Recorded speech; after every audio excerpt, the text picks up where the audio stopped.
तो ट्रम्प चाचा ने एक और यू टर्न मार दिया है और बोला है ये युद्ध 5 दिन के लिए रोक दिया जाएगा, और हम 2 दिन से कॉन्टिन्यूसली ईरान के साथ बातचीत कर रहे थे ताकि इस युद्ध का कोई सोल्यूशन निकल जाए।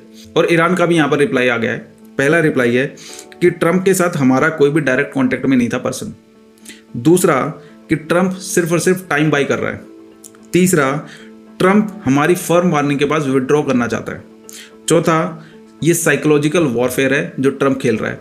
और पांचवा कि जब तक स्ट्रेट ऑफ हॉर्मुज़ नहीं खोलेंगे जब तक कि तुम साइकोलॉजिकल वॉरफेयर करते रहोगे। तो ट्रम्प ने ये यू टर्न क्यों मारा, इसके पीछे 2 कॉन्स्पिरेसी थ्योरी बताई जा रही है। पहली कॉन्स्पिरेसी थ्योरी है जब भी bond yield curve all time high hit करता है तो ट्रम्प यू टर्न मारता है। यहाँ पर मैंने 3 पॉइंट टच किए हैं।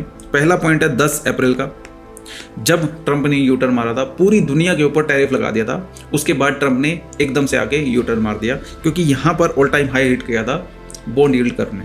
उसके बाद फिर से EU देशों के ऊपर टैरिफ लगा दिया था और फिर से यू टर्न मार दिया था ट्रम्प ने। यहाँ पर फिर से ईरान वॉर में bond yield curve all time high hit कर रहा है और ट्रम्प फिर से यू टर्न मार रहा है। बेसिकली अगर अमेरिका 100 रुपये लोन लेता है तो जितना बॉन्ड यील्ड कर्व बढ़ेगा उतना ज़्यादा उसको पैसा चुकाना पड़ेगा। $38 ट्रिलियन का डेट लिया हुआ है अमेरिका ने। 0.1% बढ़ने से भी उसका बिलियंस ऑफ डॉलर नुकसान हो जाता है। दूसरी कॉन्स्पिरेसी थ्योरी है कि चाइना ताइवान को कैप्चर कर सकता है। ताइवान में एक कंपनी आती है TSMC जो मोस्ट एडवांस चिप्स बनाती है और पूरी दुनिया की 92% एडवांस चिप्स सिर्फ और सिर्फ यही कंपनी बनाती है। बाकी 2 और कंपनियां हैं जो USA की है, लेकिन वो मिलाकर सिर्फ 8% चिप्स बना पाती हैं पूरी दुनिया में।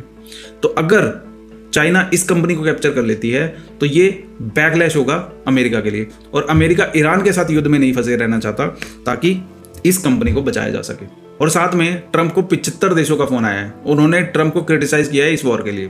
तो यहाँ पर पॉलिटिकल प्रेशर बन रहा है, सोशल प्रेशर बन रहा है और साथ ही साथ इकोनॉमिक प्रेशर बन रहा है। इन तीनों प्रेशर की वजह से ट्रम्प इस युद्ध से विड्रॉ करना चाहते हैं। सिचुएशन चाहे ये हो या वो हो, युद्ध किसी के लिए अच्छा नहीं होता। अगर यहाँ पर दोनों देशों के बीच सहमति हो जाती है तो it is overall good for the world.